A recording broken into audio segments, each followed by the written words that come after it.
Merdeka jadi orang baik.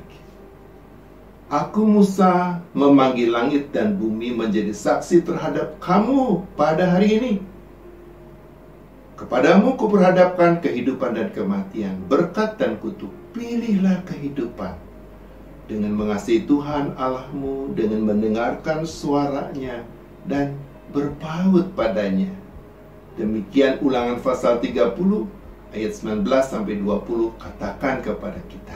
Saudara-saudara, entah kita sadar atau tidak sadar, pilihan kita itu bisa batasi kemerdekaan dalam hidup kita. Contohnya, bila pilih hidup menikah, seseorang tak bisa lagi hidup semerdeka seperti seorang yang belum atau tidak menikah.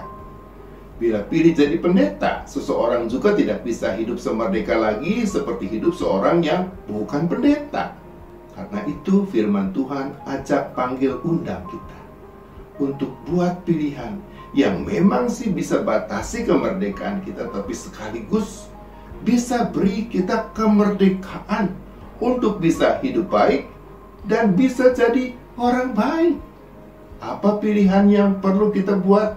Ini kata firman Tuhan. Pertama, pilihlah untuk mengasihi Tuhan.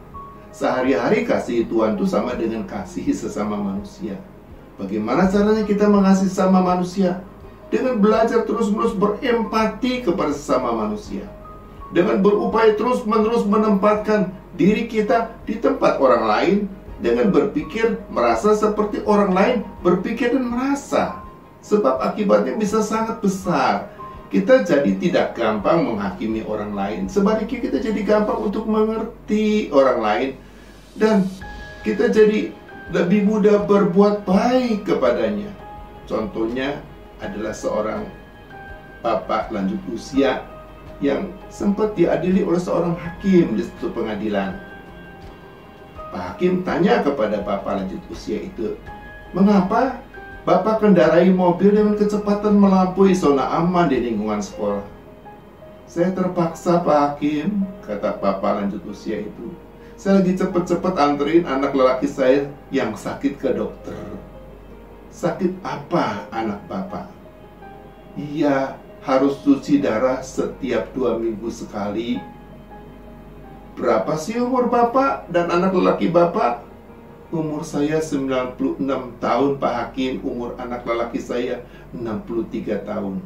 "Oh, Bapak telah jadi teladan yang baik bagi semua orang. Biar udah umur 96 tahun, tapi masih mau urusin anggota keluarga yang sakit. Ini sungguh-sungguh satu teladan yang indah. Saya tidak perlu menghakimi perkara yang belum tentu baik, belum tentu benar. Saya putuskan engkau bebas dari segala hukuman, Pak. Tuhan memberkati Bapak dan anak lelaki Bapak." Mendengar putusan Pak Hakim, bapak lanjut usia itu menangis terseduh-seduh. Dia sungguh merasakan empati, kebaikan Pak Hakim.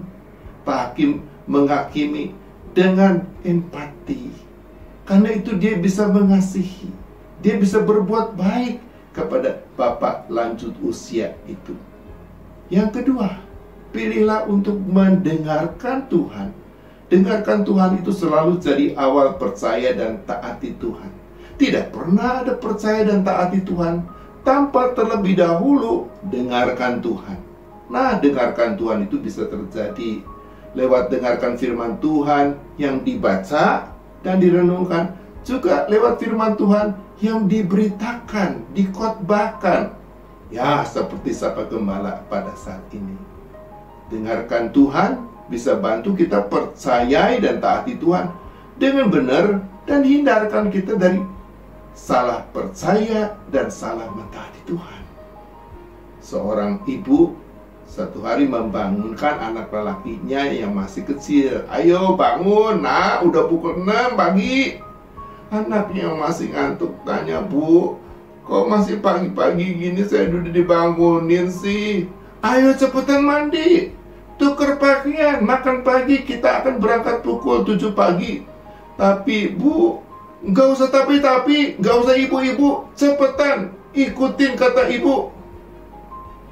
Anaknya tanya, "Sebenarnya kita mau ngapain sih pagi-pagi?" "Lah, Kan hari ini kita mau kasih hadiah ulang tahun pagi-pagi kepada nenekmu. Kata anaknya, ulang tahun nenek kan besok, bukan hari ini. Masa sih? Iya, besok ya. Ibu kok bisa salah dan bisa lupa ya nak? Seorang ibu bisa salah paham dan salah berbuat karena tidak mau dengarkan anaknya. Begitu juga kita bisa salah percaya dan taati Tuhan bila kita tidak terlebih dahulu biasakan diri untuk dengarkan Tuhan.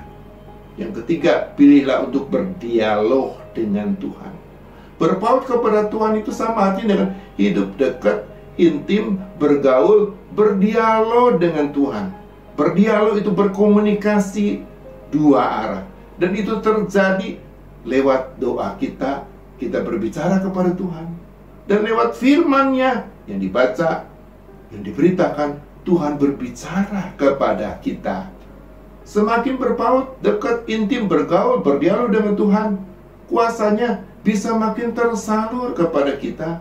Kuasanya makin mampukan kita untuk bisa kasihi Tuhan dan sesama manusia.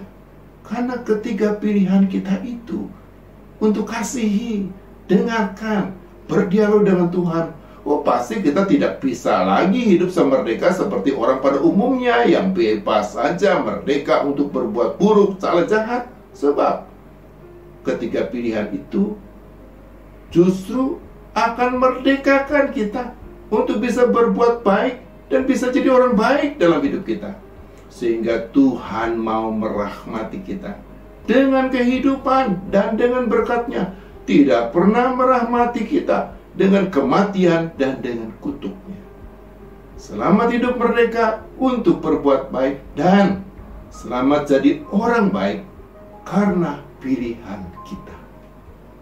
Amin.